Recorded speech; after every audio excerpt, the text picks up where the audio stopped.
você hoje abra a sua Bíblia em Marcos capítulo 15, nós vamos ler dos versículos 16 até o 41.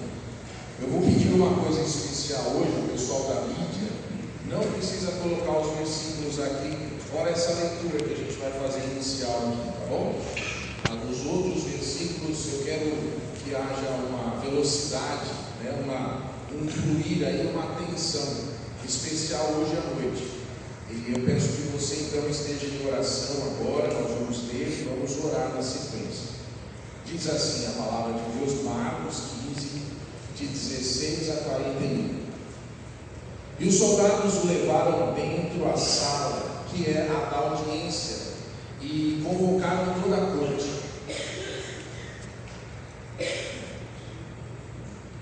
E vestiram-no de púrpura e, tecendo uma coroa de espinhos, a puseram na cabeça.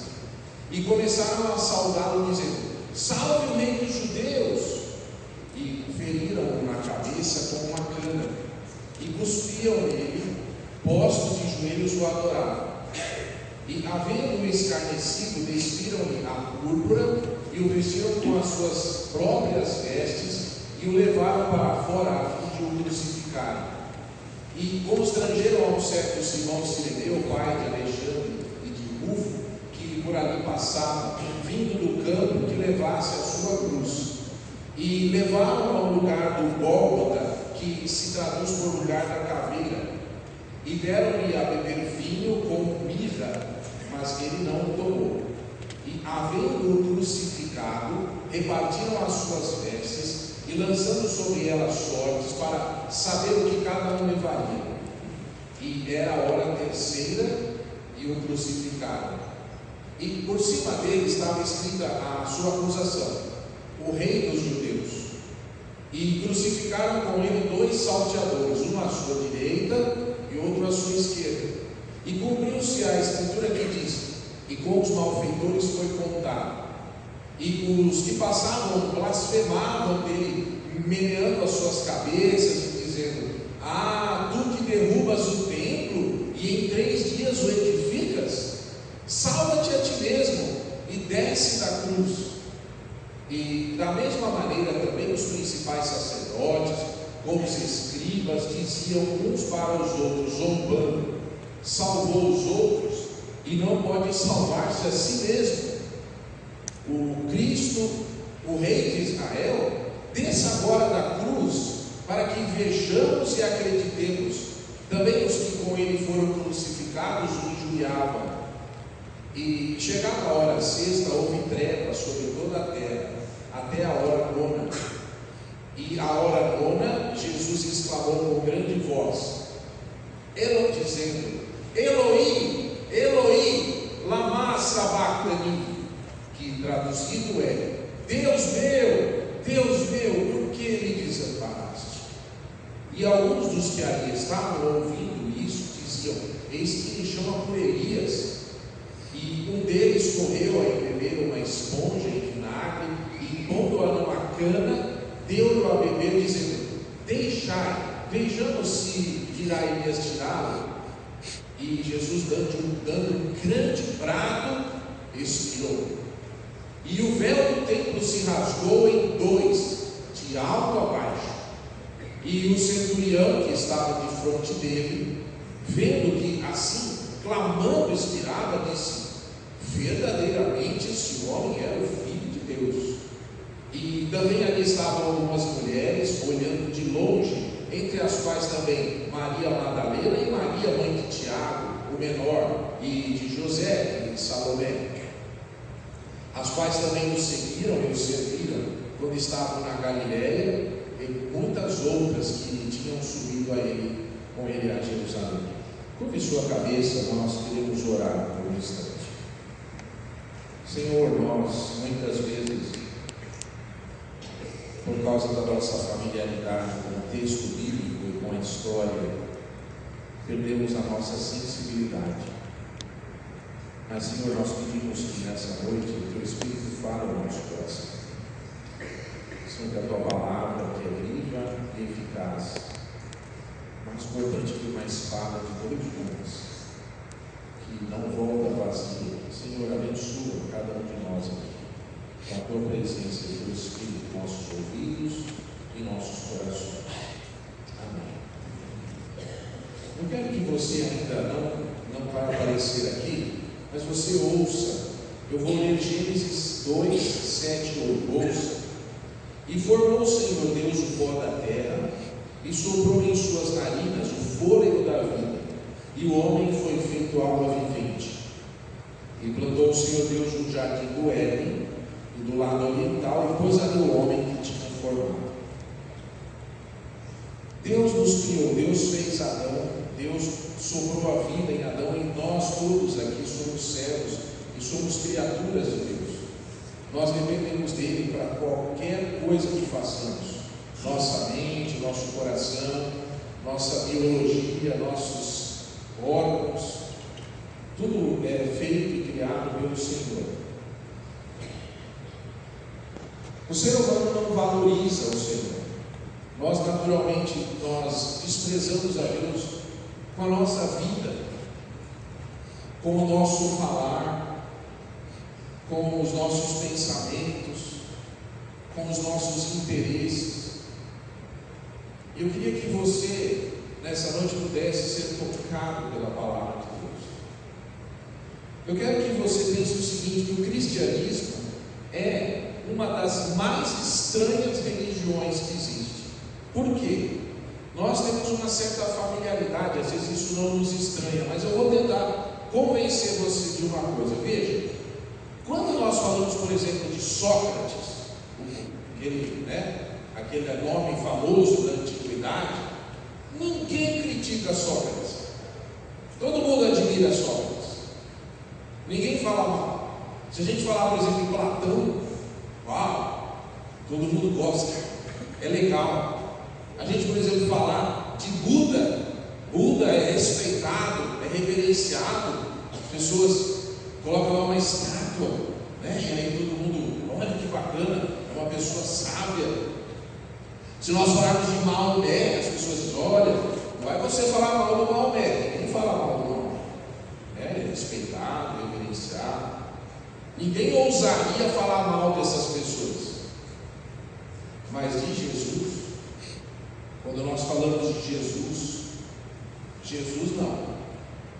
Jesus, ele teve o seu ministério de 3 anos, e ele foi, depois desse período, crucificado. Nem mesmo os discípulos de Jesus, que andaram com ele, puderam permanecer com ele. Eles o negaram e o abandonaram. Os que estavam perto dele, os soldados romanos, como você viu aí no texto, próximos dele, eles o espancaram. Os criminosos que estavam de cada lado riram dele. As pessoas que passavam em frente da cruz zombaram de Jesus e insultaram a Jesus. Eles consideraram Jesus como um inimigo perigoso. Ele era uma pessoa que as pessoas importantes daquela época queriam de fato matá-lo. Ele foi acusado de ser um mestre confuso e desrespeitoso para com as leis. Mas Jesus não teve uma vida boa. Jesus não foi amado por todas as pessoas. Ele na verdade foi executado, e a sua execução teve um caráter tanto político como religioso. Ele foi executado como eram executados os piores criminosos. Jesus foi considerado um deles. A morte de Jesus foi rápida e violenta. E ele não foi rejeitado por uma pessoa, ele foi rejeitado por todo o povo. A punição de Jesus foi injusta, mas por trás dessa injustiça humana, existia uma outra justiça acontecendo, em outra dimensão, que fez da mesma cruz um símbolo de amor, de bondade, de perdão e até mesmo de misericórdia. Em João 1,10 está escrito assim: o verbo estava no mundo, o mundo foi feito por intermédio dele, mas o mundo não o conheceu. Veio para o que era seu, e os seus não receberam. Os soldados escarneceram de Jesus, bateram nele e por fim crucificaram. Os soldados haviam tomado Jesus da presença de Pilatos, o governador, e estavam levando para a condenação. Eles o levaram, conforme o texto que nós lemos aí, em Marcos 15, agora no versículo 16, eles o levaram para para a residência do governador de Jerusalém, o pretório. Você já ouviu falar dos guardas pretorianos? Eram os guardas que guardavam o local onde o governador morava. E os guardas então eram dessa fortaleza. Até Jesus, sendo levado de um lugar para outro, nós vemos a humildade de Jesus, que sempre foi uma característica da vida dele. Desde o primeiro dia que ele nasceu até o dia da sua morte, ele andou em humildade, lá na manjedoura e agora na companhia desses soldados. O Senhor era humilde. No pretório, os soldados realizaram uma espécie de coroação, mas uma coroação de zombaria, de desprezo, colocando e falando que ele era o rei dos judeus e que eles estavam com sarcasmo chamando ele assim. Colocaram uma roupa de rei e colocaram uma coroa de espinhos na cabeça dele e saudavam dizendo: salve o rei dos judeus. Em João capítulo 1, versículos 1, 4, 11 e 14 diz assim: no princípio era o verbo estava com Deus, o verbo era Deus, a vida estava nele e a vida era a luz dos homens. Veio para o que era seu, os seus não receberam, e o verbo se fez carne e habitou entre nós, cheio de graça e de verdade, e vimos a sua glória como a glória do unigênito do Pai. Quando ele veio, ele era o mais especial de todos.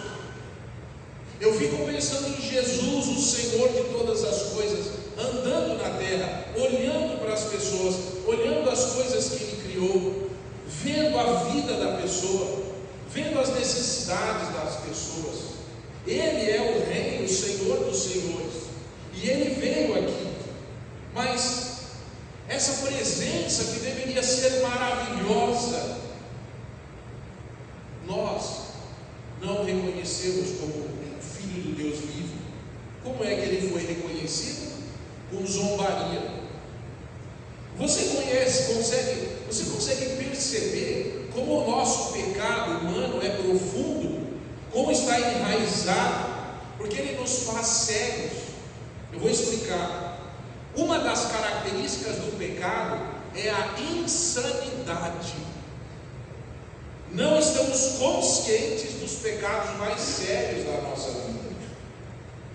Por essa razão é que oramos pedindo a Deus sanidade, para que Ele nos mostre a verdade. Esses soldados não somente desdenhavam de Jesus, eles eram violentos em relação a Jesus. Eles batiam na cabeça de Jesus com o cajado. Jesus já havia sofrido antes do Sinédrio. Se você está com a sua Bíblia aberta aí, no capítulo 14 de Marcos, no versículo 65 diz assim: e alguns começaram a cuspir nele e a cobrir-lhe o rosto e dar-lhe punhadas e dizer-lhe: profetiza. E os servidores o davam bofetadas. Jesus já havia apanhado muito no seu rosto. Mas eu quero agora ler um texto de Marcos 12, de 1 a 10. Ouça. E começou a falar-lhes por parábolas. Um homem plantou uma vinha e cercou-a de um valado e fundou nela um lagar e edificou uma torre e arrendou-a a uns lavradores e partiu para fora da terra. E chegado o tempo, mandou um servo aos lavradores para que recebesse dos lavradores o fruto da vinha. Mas estes, apoderando-se dele, o feriram e o mandaram embora vazio. E tornou a enviar-lhes outro servo, e eles, apedrejando, feriram na cabeça e o mandaram embora, tendo afrontado. E tornou a enviar-lhes outro, e a esses mataram, e a outros muitos, os quais uns feriram e a outros mataram. Tendo ele, pois, ainda seu filho amado, enviou também a estes por derradeiro, dizendo: ao menos terão respeito pelo meu filho. Mas aqueles lavradores disseram entre si: este é o herdeiro, vamos, matemo-lo, e a herança será nossa. E pegando dele, o mataram e lançaram fora da vinha. Que fará, pois, o senhor da vinha? Virá e destruirá os lavradores e dará vinha a outros. Ainda não lestes esta escritura? A pedra que os edificadores rejeitaram, esta foi posta por cabeça de esquina. Você observou na leitura desse texto como aqueles homens que haviam feito um contrato com o dono da vinha estavam tratando os que foram enviados? Você viu que por fim ele mandou seu filho? Essa parábola é uma parábola profética do próprio Jesus, contada alguns dias antes da crucificação. E aquelas palavras estavam se cumprindo diante dos olhos deles, quando os soldados espancavam Jesus. Vocês observaram onde os soldados batiam em Jesus? Eles batiam na cabeça. Eles batiam na cabeça de Jesus. Queriam que ficasse claro que eles não tinham nenhum respeito por ele. Isso é também um retrato da nossa oposição a Deus, da nossa rebelião reiterada contra Deus. Num sentido espiritual, eu e você somos assim. Nós, seres humanos, nós temos oposição reiteradamente contra Deus. Quantas vezes na nossa vida nós nos opomos à vontade de Deus? Quantas vezes nós zombamos de Deus? Nós temos agido assim.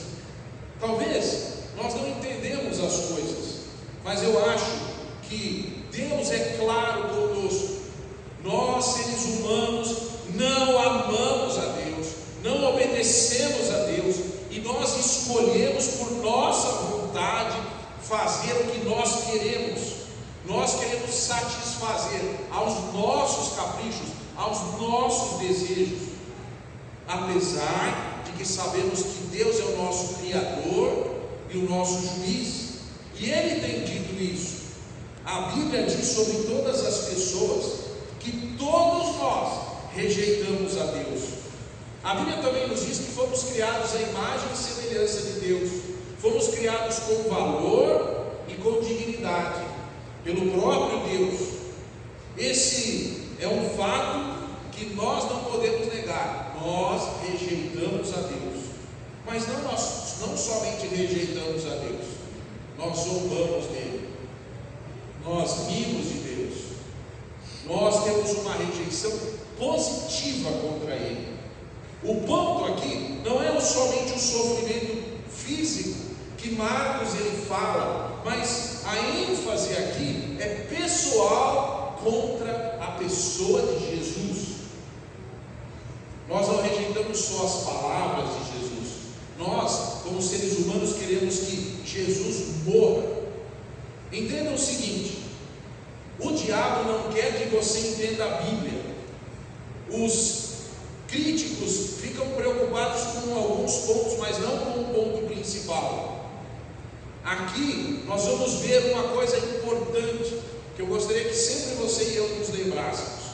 Quando Deus esteve aqui, Ele nos criou, e nós perdemos a visão de Deus desde o pecado no jardim do Éden. E nós temos uma situação terrível perante Deus, que está lá em Tiago 2, 10 e 11, diz assim: porque qualquer que guardar toda a lei e tropeçar em um só ponto, tornou-se culpado de todos. Porque aquele que disse não cometerás adultério, também disse não matarás. Se pois não cometeres adultério, mas matares, és feito transgressor da lei. Você se lembra do Salmo 51, quando Davi orou assim: contra ti somente eu pequei. Quando você e eu pecamos contra alguém, no fim, todo pecado é contra Deus.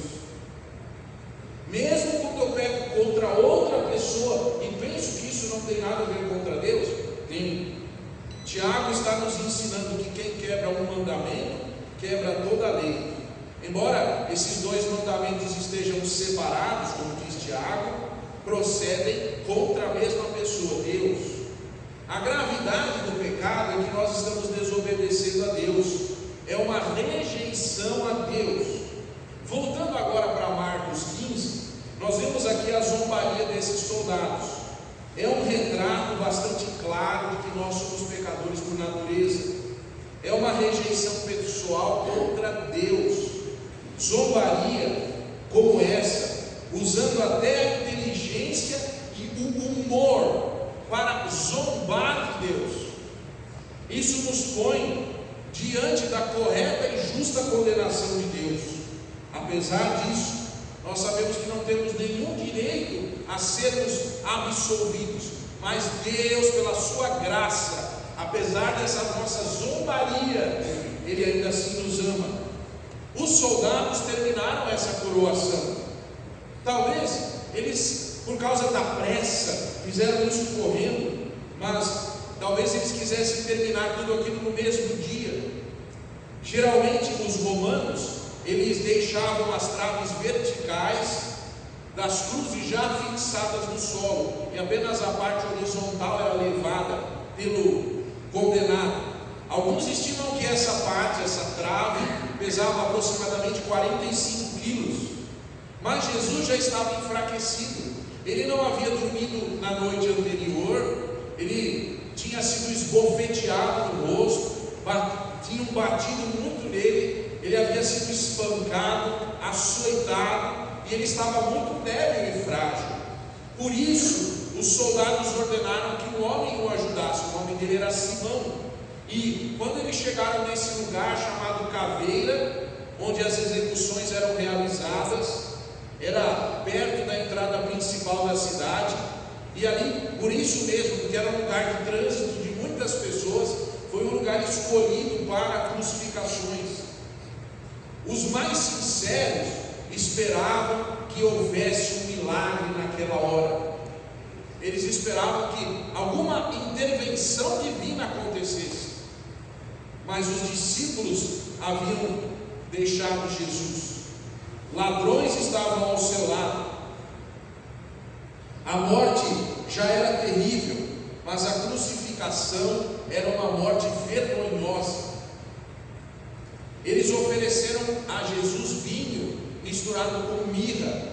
Alguns pensam que era um sedativo oferecido, ou outros pensam que era uma cortesia. Na verdade, era oferecido para produzir ainda mais vergonha. No Salmo 69, 21 está escrito: deram-me fel por mantimento, e na minha sede me deram a beber vinagre. Jesus rejeitou esse líquido. Em Salmo 22,16 está escrito: pois me rodearam cães, o ajuntamento de malfeitores me cercou, traspassaram-me mãos e pés. Esse salmo foi escrito cerca de 1000 anos antes da crucificação. E no Salmo 22:18 está escrito assim: repartiram entre si as minhas vestes e lançaram sortes sobre a minha roupa. Os soldados colocaram sobre a cruz uma acusação formal. Ele foi crucificado porque afirmou ser o rei dos judeus. E a crucificação de Jesus pareceu confirmar a rejeição dele, porque as pessoas diziam: como ele pode afirmar ser o rei dos judeus?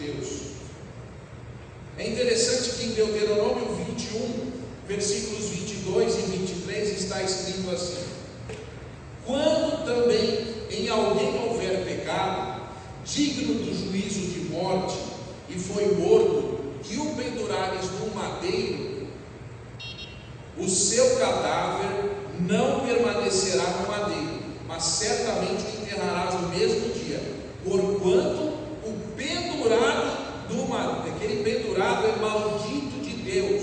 Assim não contaminarás a tua terra, que o Senhor teu Deus te dá em herança.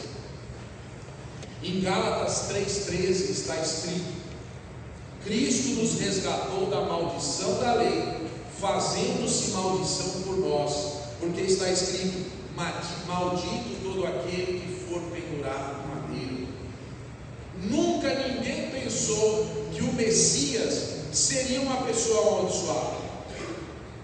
Os soldados dividiram as suas vestes, e assim Jesus estava colocado nu naquela cruz. A cruz era um lugar de vergonha, de humilhação, de dor e de execução. Na sua pobreza, Jesus de fato não deixou nada, tudo lhe foi arrancado. A crueldade dos soldados até parece normal, mas as pessoas da própria nação dele, os seus também patrícios, zombaram dele e tiveram ódio dele. Jesus realmente foi contado com os transgressores. Em Isaías 53, 1 a 5 está escrito: quem deu crédito à nossa pregação? A quem se manifestou o braço do Senhor?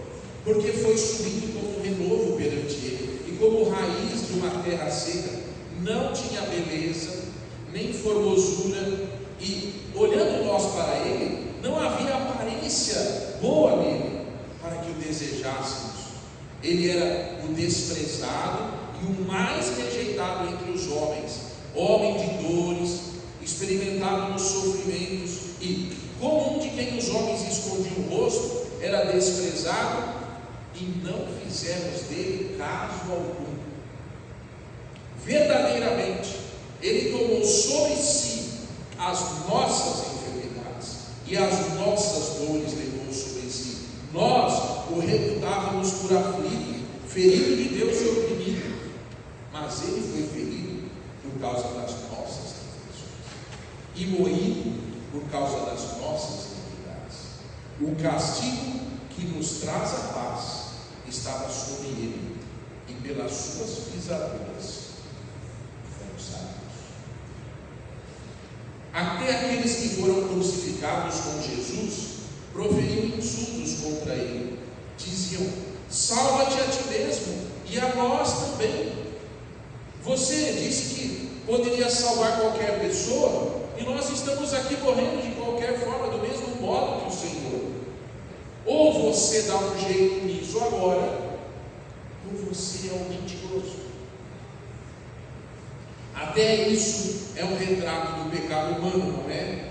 Mesmo quando somos condenados e julgados, e quando sabemos que estamos errados, ainda achamos o direito de julgar outras pessoas, condenar os outros, notar e ressaltar as falhas dos outros, e colocar toda a culpa em Jesus. Jesus suportou a humilhação por nós. E os líderes religiosos?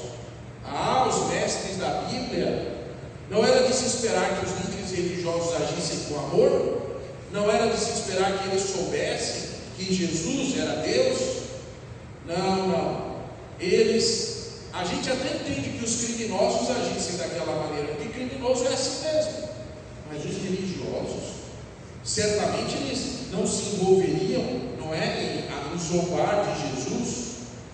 Mas os líderes também tinham uma cegueira espiritual, e eles também zombaram, dizendo assim: salvou os outros, a si mesmo não pode salvar-se. Nisso eles estão certos, sabia? Por quê?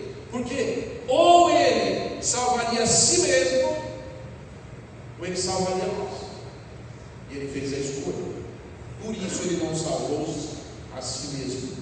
Em João 12, 23 e 24 está escrito: e Jesus lhes respondendo disse: é chegada a hora em que o Filho do Homem há de ser glorificado. Na verdade vos digo que, se o grão de trigo caindo na terra não morrer, fica ele só, mas se morrer, dá muito fruto. Jesus ensinou que o próprio Filho do Homem não viera para ser servido, mas para servir e dar a sua vida em resgate de muitos. Quem conhecia todas essas profecias melhor do que os religiosos? Desça agora da cruz, e aí creremos em você. Como Jesus disse na parábola do rico e de Lázaro, eles não seriam convencidos nem mesmo se alguém ressuscitasse dos mortos. Muitas pessoas podem ser religiosas. Como Jesus disse na parábola: Você pode ser um religioso, mas a religião não vai salvar você. A rejeição de Jesus na crucificação é onde vemos um ápice da humanidade contra Jesus e contra Deus, porque Jesus é Deus. Mesmo os prisioneiros e mesmo os religiosos têm tudo em comum: todos são pecadores. Nenhum de nós escapa do estrago do pecado. Os criminosos e os mestres da Bíblia, todos temos sido horrivelmente rebeldes contra Deus e contra a sua autoridade em nossa vida. Jesus nos deu a mais clara oportunidade lá na cruz de nós expressarmos quem nós realmente somos. Aqueles que estavam apenas passando por ali proferiram insultos para Jesus. Ah, tu que destróis o santuário em 3 dias, o reedificas, salva-te a ti mesmo, desça da cruz.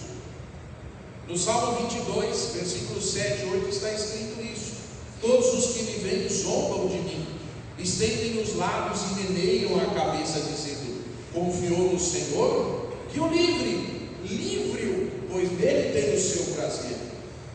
A rejeição humana a Deus é tão abrangente que até quem está passando na rua zomba de Jesus. Quem não tem nada com o assunto. Tem gente que pensa que a prática do pecado acontece só com os criminosos, mas diante de Jesus todos são miseravelmente pecadores. Lançado sobre ele, Jesus aceitou beber o cálice. Ele veio por causa disso, voluntariamente. Ele clamou em sua angústia. A única reclamação de Jesus, porque ele foi abandonado.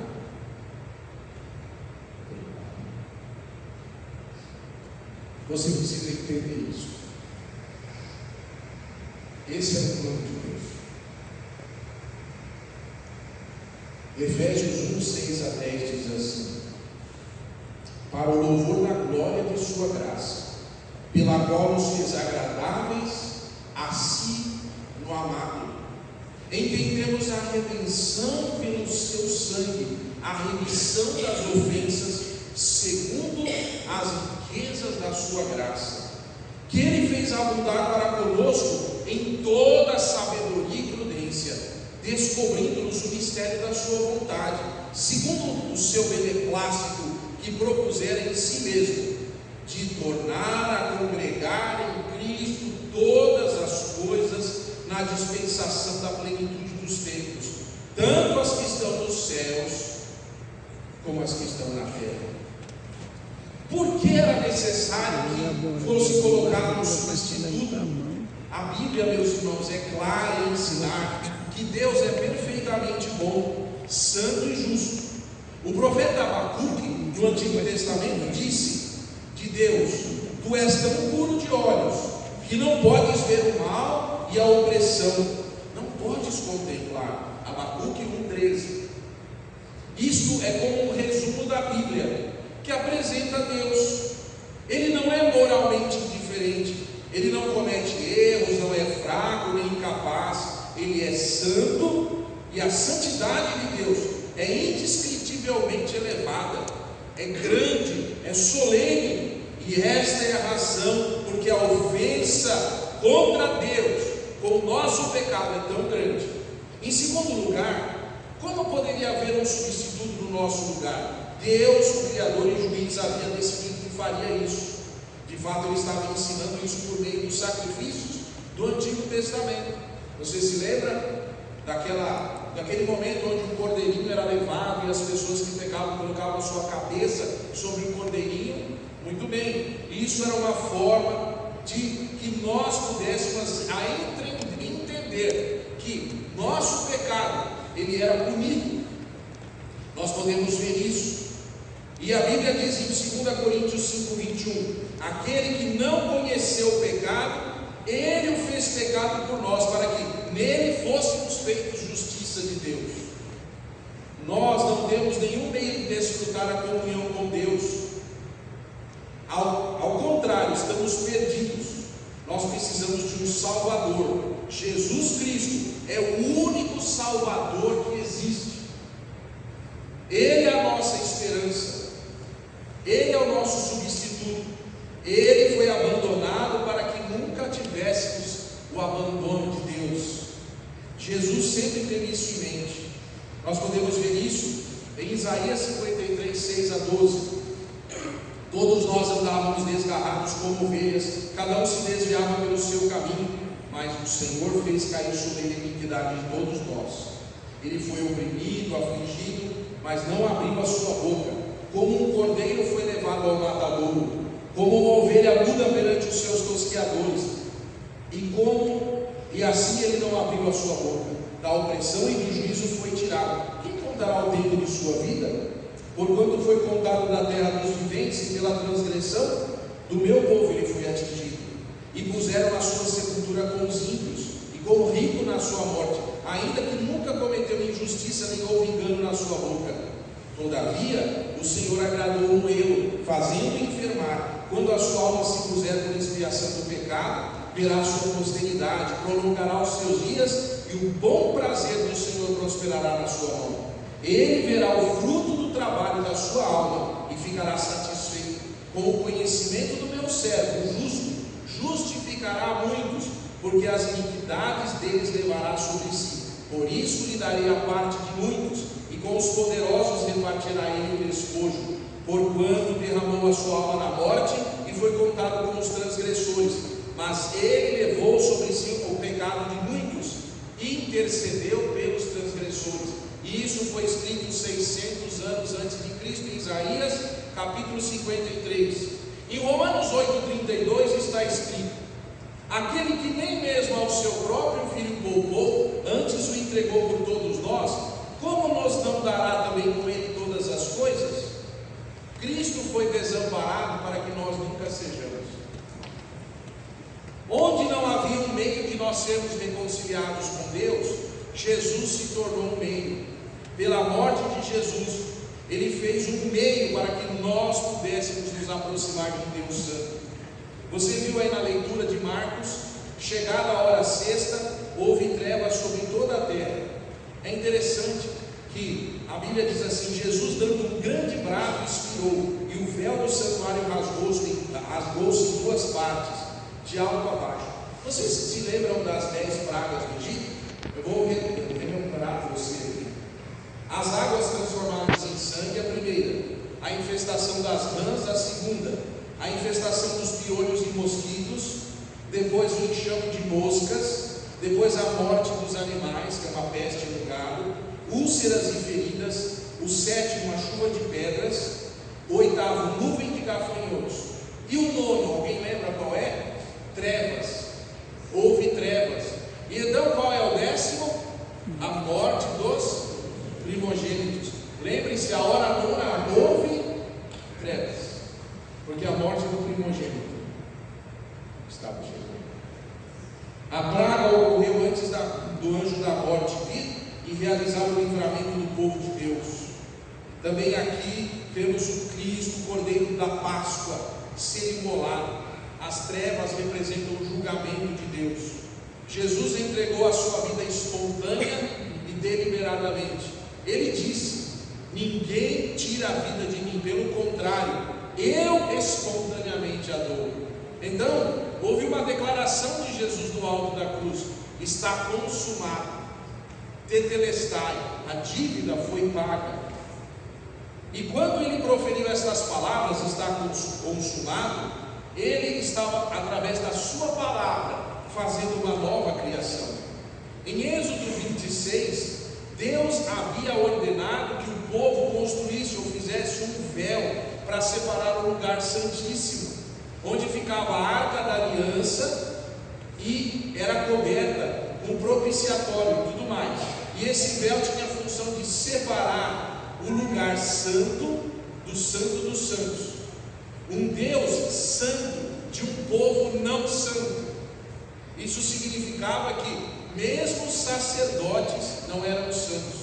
Sabe por quê? Porque em Levítico 16 está escrito assim: que o Senhor disse a Moisés que Araão, ele deveria entrar e passar o véu somente uma vez por ano, caso contrário ele morreria, porque Deus dizia, porque eu vou aparecer na nuvem sobre o propiciatório. Em Hebreus capítulo 9 está escrito: agora porém, ao se cumprirem os tempos, Cristo se manifestou uma vez por todas, para aniquilar pelo sacrifício de si mesmo o pecado. Assim como o homem está destinado a morrer uma só vez e depois disso o juízo, assim também Cristo foi sacrificado uma única vez para remover os pecados de muitas pessoas. E o véu do santuário rasgou-se duas partes. Todo o sistema do Antigo Testamento foi estabelecido para nos ensinar que nós precisamos de perdão. E todos ali estavam certos, porque realmente Jesus Cristo foi crucificado e foi colocado como maldito de Deus. Mas nós todos estávamos errados em pensar que aqueles que haviam pecado contra Deus, nós não mereciam a cruz. Eles não compreenderam o porquê Cristo foi amaldiçoado. Mas a palavra nos diz, em 1 Pedro 3,18: pois também Cristo morreu uma única vez pelos pecados, o justo pelos injustos, para conduzir-vos a Deus. Lembre-se agora de Adão. Adão no jardim do Éden, confrontando Deus, dizendo que ele foi colocado numa situação porque a mulher que criara agora tinha feito ele pecar, e ele colocou a culpa em Deus. Sabe, tudo isso aconteceu por causa de uma árvore, a árvore do conhecimento do bem e do mal. Mas existia outra árvore que estava lá no jardim, a árvore da vida. Cada vez que nós nos reunimos aqui, nós nos reunimos para esperar e para nos encorajarmos uns aos outros. Nós não nos reunimos para rituais ou sacrifícios, nós nos reunimos para celebrar e regozijar.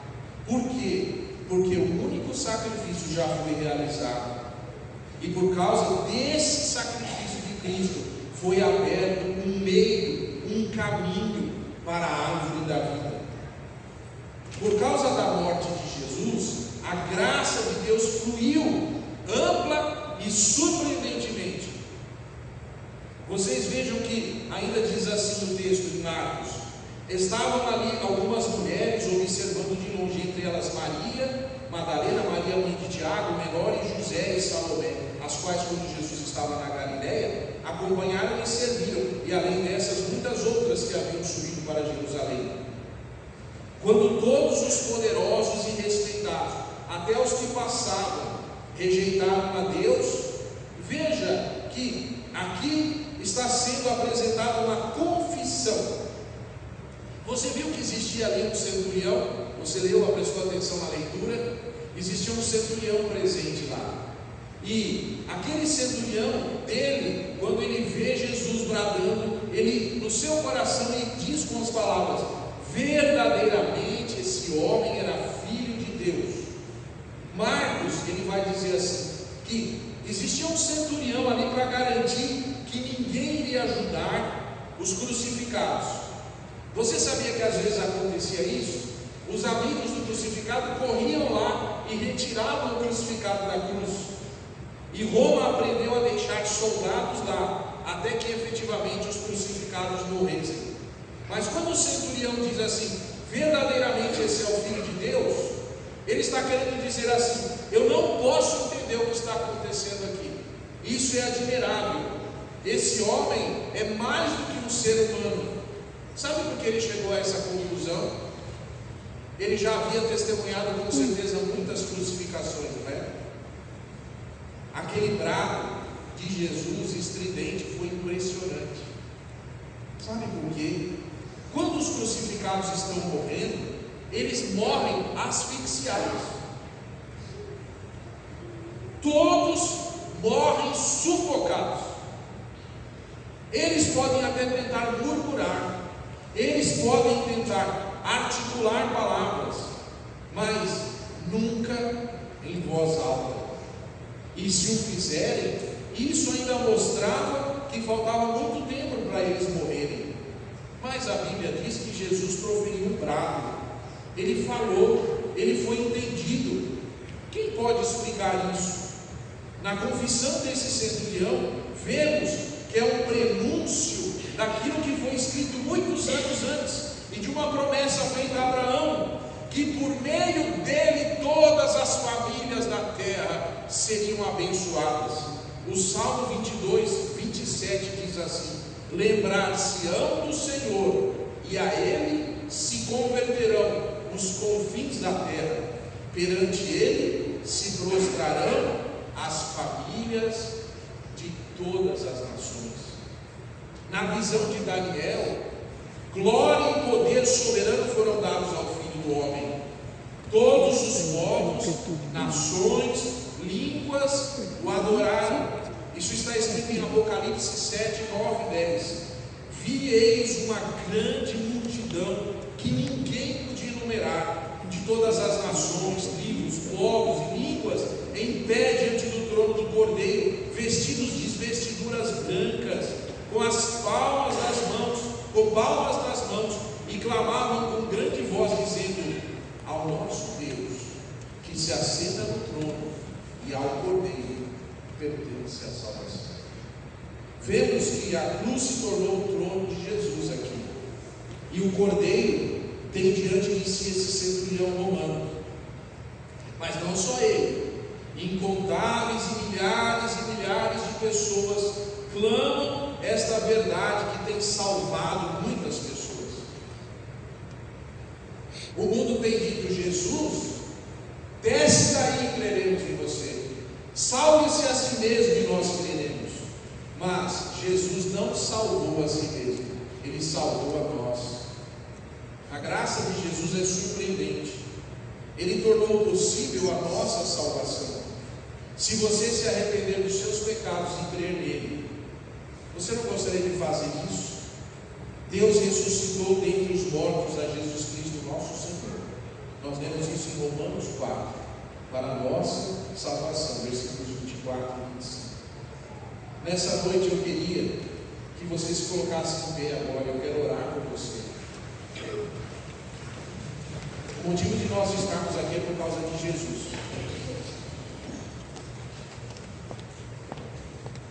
Você pode zombar, você pode ignorar, você pode ridicularizar, ou você pode aceitar o sacrifício dele sobre a sua vida. Pode se arrepender dos seus pecados, de quem você é, e apresentar-se ao Senhor. Você pode fazer isso agora, e ele vai trazer salvação sobre você, porque ele tomou sobre ele o seu pecado. Eu gostaria que você nunca zombasse de Jesus, que você o amasse de todo o seu coração, porque Jesus nunca riu de nós, Jesus nunca zombou de nós, ele leva a gente a sério, ele morreu por nós na cruz. Vamos orar. Senhor, nós queremos nos apresentar a Ti nessa noite. Ó Pai, nós queremos pedir perdão do nosso pecado, da nossa negligência, da nossa zombaria, do nosso sarcasmo, do nosso descaso. Nós viramos o rosto para o Senhor, nós de alguma forma afrontamos a Tua autoridade, batendo na Tua cabeça, rindo do Senhor. Ó Deus, nós simplesmente não nos importamos, mas que nessa noite, pelo Teu Espírito, haja um lugar total no nosso coração para Ti, que a nossa vida seja transformada, para que esse sacrifício seja benéfico a nós. Senhor, nós queremos fazer o que Te agrada. Fica conosco, nós pedimos assim no nome santo de Jesus. Amém. Que Deus abençoe a sua vida em nome de Jesus. Amém. Vamos